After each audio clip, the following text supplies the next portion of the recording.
What's good, everybody? This is Brian J's Nerd Talk. I know I haven't done a boxing video in a long time, but this is my post-fight analysis of Terence Crawford versus Errol Spence. This fight going in was supposed to be a 50-50 fight on paper. It could have gone either way. People didn't know who was going to win.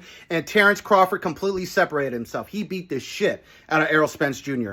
He controlled the fight with his jab, and his jab wasn't just a jab. It was a power jab, and he was hurting Errol Spence consistently in the fight. And Crawford had been working on this power jab for like 3 years. He used the same type of jab against Kell Brook and got the knockout in round 4. And he was using the same jab, and he was hurting Errol Spence with every single punch. He from round 2 onwards, he dropped Errol Spence from round 2. I gave Spence round 3. I thought he was a little bit more active, but I gave Crawford round 4, 5, 6, and round 7. He got 2 knockdowns, so that's a 10-7 round.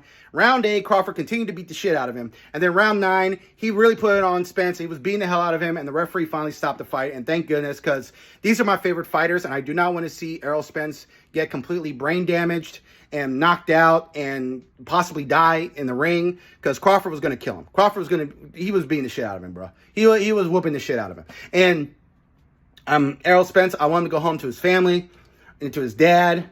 Derek James, as a trainer, his coaching was shit. He was trash.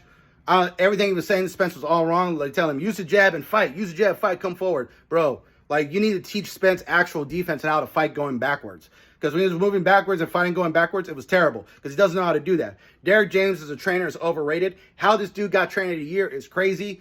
But the guy who deserves trainer of the year this year is Bomac. Bomac and the Mexican dude. They deserve trainer of the year. I mean, they've been deserving trainer of the year. Bomac should have gotten trainer of the year in 2017. Not Vasily Lomachenko's dad.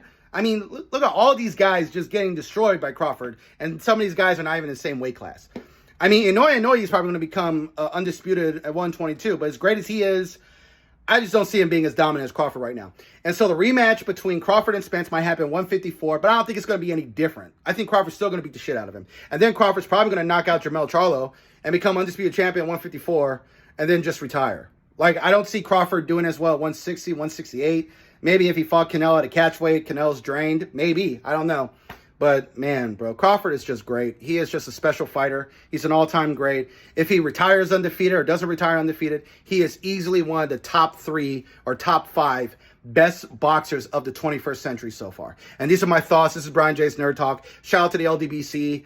I feel bad for Boxing Ego. He's got to eat a lot of crow. He's been riding on Spence's dick for months now. But Boxing Ego, man, he's got to eat some crow, bro. He's got to just take off the glasses and just cry, bro. Take off the glasses and cry. That's all. Or don't even cry. Just take off the glasses, bro. Look in the camera and say you were wrong. Crawford made Spence look ordinary. He made him look like trash. He destroyed him. He took a great fighter and made him look ordinary. And Crawford was more devastating and more dominant than Floyd Mayweather. Floyd Mayweather would land good, solid punches and outbox his opponent, but he wasn't really beating the fuck out of people like Terence Crawford. Terence Crawford's just beating the fuck out of people, bro. He's just beating the fuck out of people. Doesn't matter what you do, what you think you can do. He just beats the fuck out of these dudes at 147. And now some guys want to say that Crawford's on steroids. So everybody in that division is probably taking something. Don't even use that excuse.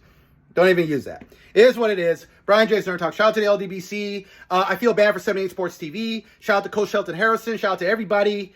Spence got destroyed, y'all. Crawford is just on another level. It's crazy. And I don't see the rematch doing any better at 154, so I'm sorry, y'all. But anyway, shout out to the LDBC. This is Brian J's Nerd Talk. I'll talk to y'all later.